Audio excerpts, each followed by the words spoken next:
Kenya's Gold. Habari za wakati huu, karibu sana katika kipindi cha Kenya's Gold. Imekwisha titiga saa 12 Afrika Mashariki. Kabla niendelee, mwangalia nadhifu sana. Oh, thank you. Unajua ndo nakwanga msawa masuti. Nimekuwa kama wewe. Yeah, I'm learning from you how to do. Hapana, ukora nilikupata ukiwa nadhifu tangu. Oh, thank you. Uko salama Thank you so lakini? much. I'm great. How are you? Nashukuru sana. Niulize tena kwa Kiingereza nijaribu. How are you? I'm good. I'm doing okay. There you go. Simba, sio? Well, we are back. We're back this midweek, ready to continue preaching loudly about the gospel of agriculture like we always do every single day of the week. And what a fantastic week we have had so far. From Monday, we landed in Tanzania and we introduced ourselves to a new agri-sector, being grapes, a crop that can do well in areas that receive minimal rainfall. Right? Na kile ambacho kilinifurahisha sana kuhusiana na mizabibu ni kwamba ina hela sana.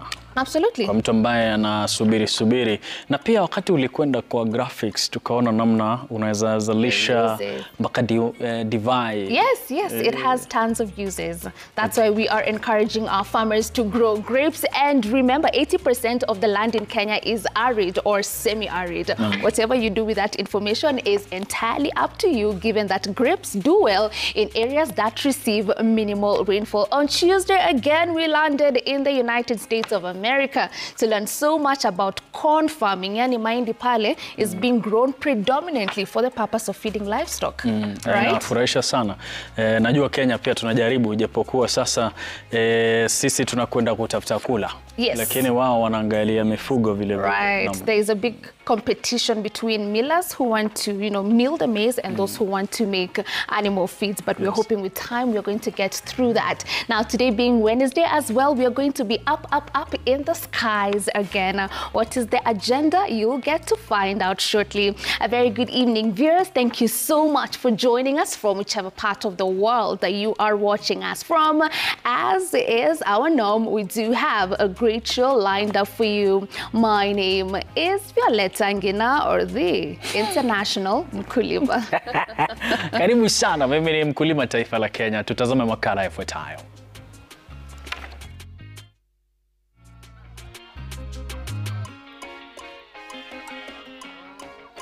That is stabilizing my spirit.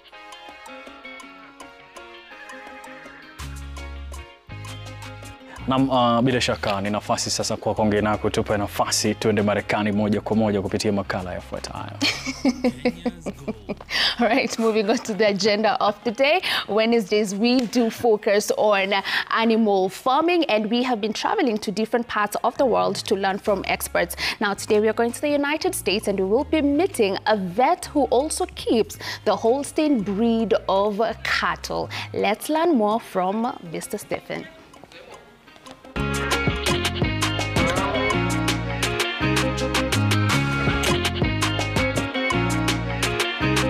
It's a very exciting day right here in the University of Vermont, right here at the United States of America. And as you can see, we are in a dairy farm. Now, when we take it back home for just a little bit, we have traveled to different parts of the country, whether it's Uasin Gishu, Central Kenya, Eastern Kenya, Western Kenya, learning so much about dairy farming in Kenya. But today, we do want to learn about dairy farming in the United States of America.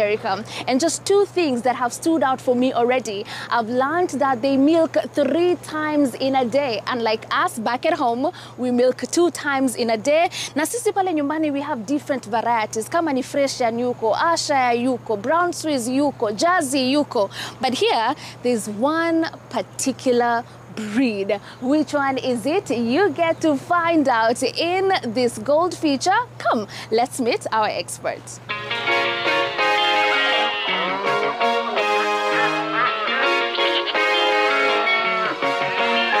So to learn more about about dairy farming here in the state of Vermont. We are in the University of Vermont and we're joined by Mr. Steve. How are you? I am well. Thank you so much for making time to be with us today, and we're super excited to speak to you about dairy farming here in Vermont. But before we even get there, have you been to Kenya? I have not, but I would love to visit your country. I have heard nothing but wonderful stories from your country. Oh, we do have the big five, you know. And if you both are representative of the people of Kenya, it has got to be a fabulous place. Oh, thank you for that compliment. That is so cute and kind. All right, thank you also for having us here. Now, we do want to understand a lot more about dairy farming in Kenya. But before we get there, just start by introducing yourself in depth and telling us what you do in the University of Vermont. So my background is as a dairy veterinarian. And so I spent many decades in a group practice. There were 6 veterinarians, and all we did was dairy cows. It was an ambulatory practice, which means we didn't have animals coming. We didn't have a facility. We would go and treat the cows at the farm. Then here about 7 years ago, I started working full-time here at the University of Vermont as a lecturer in the Department of Animal and Veterinary Sciences. And I am the director of this program here, which is an experiential learning program for undergraduate college students. Right. When did you develop your passion for animals? Take us way back to where all this started. So I'm a child of the 70s, and in the United States there was a movement among young people. This was during Vietnam War, and a lot of political unrest and civil rights unrest, and there was a movement of kind of going back to the basics, going back to the land, and living off the land, living out in the country and having animals and having a big garden and being somewhat self-sufficient like many other agricultural communities are normally. And that was like the tipping point for me. It was like, I just think cows are the coolest animals in the world, and they are a key component of our agricultural systems. The ruminants in particular are a key processor of feed that humans cannot eat. Yeah. And that was just like this wow moment for me that I want to be a part of that. All right. Now talk to us about the breed that we have here, and if I was to look around the entire state and even a major part of the country, what particular dairy breeds will I come across? The 2 main breeds that you'll see are Holsteins, which are these cows. They are originally from the Netherlands, and Jersey cows, which are from the Isle of Jersey, part of the United Kingdom, part of Great Britain. The Holsteins are bigger and are higher producing. The Jerseys are smaller and have higher components. So components refers to butter, fat, and protein, the solids part of the milk. So by a vast majority, the U.S. dairy industry is based, the foundation is with Holsteins. Right. Talk to us about how many liters they can produce in a day. So I'm going to have to do some quick math in my head. So this herd currently is averaging 100 pounds of milk per day, and a liter is roughly 2 pounds. So this would be roughly 50 liters of milk per day on average. Right. So we have some cows that are milking closer to 75 and sometimes even closer to 100 liters a day. 100 liters in a day. And you milk how many times in a day? We're milking 3 times a day. Right. So for them to give you that optimum production of 50 liters or 70 liters per day, it's when they are at what point, how old, and for how long can they sustain that production? So they will, usually their peak milk production occurs after their first lactation. So it'd be like the third lactation and greater, their production would kind of hit their peak. The average number of years a cow is in milk in the United States is relatively modest, 3 to 3.5 years of production. And then it's sleeping. And then they're either, we have cows here that are 10 years old, and so it's not unheard of to have older cows, but the emphasis in American agriculture is on productivity and profitability. So if a cow is milking below the cost of production, she's less likely to be kept on the farm. Right. Are they heavy feeders? Because when you talk about Jersey, for example, with just minimal food, they're able to convert that into, optimum milk production, and that is for Jerseys. Does that work the same for Holstein? Do they need a lot of food? How does that work? They need a lot of food. So we feed a total mixed ration. So you can envision that as kind of like you have a blender in your kitchen and you put in different ingredients and turn it all and mix it all together. We are doing something parallel to that with how we feed these cows. They're fed two different types of fermented forage. So haylage, which is fermented grass that's chopped, and fermented corn silage, which is a whole corn plant chopped into smaller pieces and fermented. And to that we add a grain mixture, which would be mostly corn and soybean based. So corn for the energy and soybean for the protein, minerals, vitamins, sometimes other additives, but that's the primary components. Right. So you're doing two different types of silage.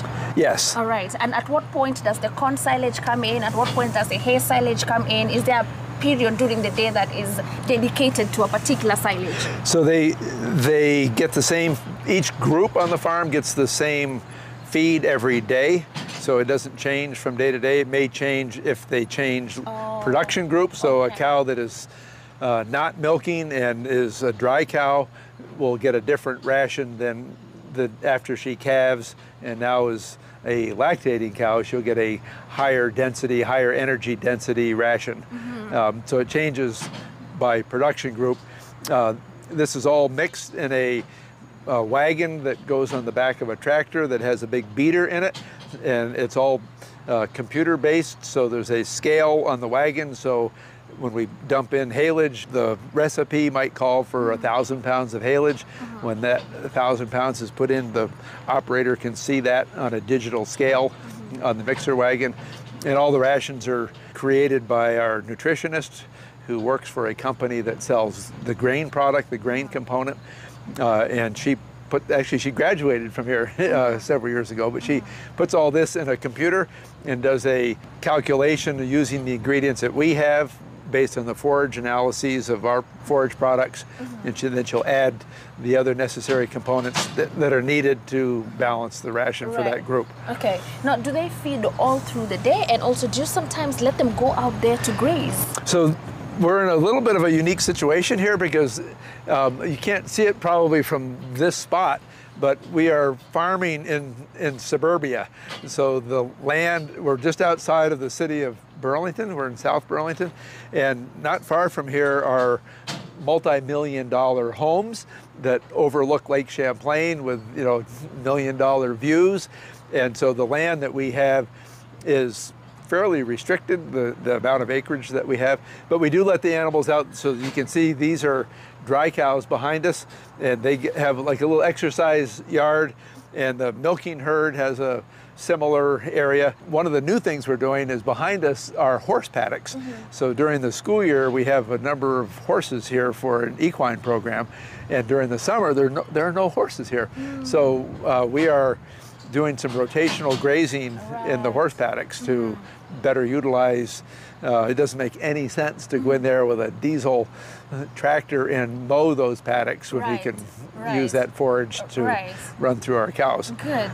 Talk to us about the quality of milk that you get from a Holstein. So in terms of even how it looks, is it white? Does it have a yellow look? Is it light? Is it heavy? How does the milk look like? It's whiter than it is yellow. Jersey milk has a little bit of a light yellow color to it from the beta carotene. It has higher vitamin A content. But the milk from the Holsteins is high quality. Our butterfat and protein combined is over 7%, so we're running close to 4% butterfat and 3.2% protein, something like that. So it's more than 7% total components. So in the United States, the farmers are paid using a formula based on the pounds of milk, and it's sold in 100-pound units.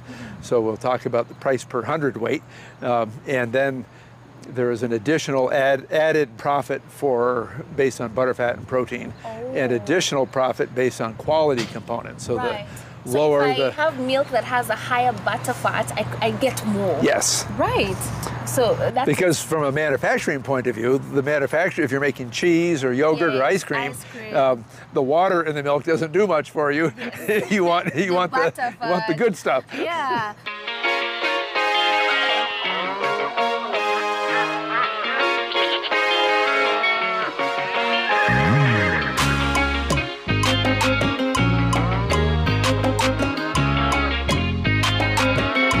International Farmer. Oh, yes. Inatosha, unafanya kazi nzuri sana. Na kuna breed umesema Holstein. Holstein breed. Maziwa meupe pepepe. Yes, and a lot of milk comes from the Holstein breed. So we are taking our first break now, but we are not yet done. When we come back, we'll still be in the United States of America with our expert and vet, Mr. Stephen, and he will shed more light on how accessible are vets in the States. Hapa Kenya tumekuwa na ile changamoto ya kusema the cows are so many compared to the number of vets that we do have, so you find several farmers hawapati vets. Is that the same situation in the States? We'll get to find out shortly. But before we take a break, of course, we do have to tease our Famjo question of the day. Ungefaa kudance na hiyo. My intonation. So the question we are asking you is, I am a friendly fruit that likes to meet people. I am a friendly fruit that likes to meet people. What am I? So, I'm looking forward to sampling some of your answers at the end of the show. Please send them to us on Kenya's Gold, on Instagram and on X. We are at Citizen TV Kenya. Do you know the answer already? Hapana, ni ngumu kidogo, unaona, lakini sasa kwa sababu najua muda tuende mapumzikoni. See you after this break.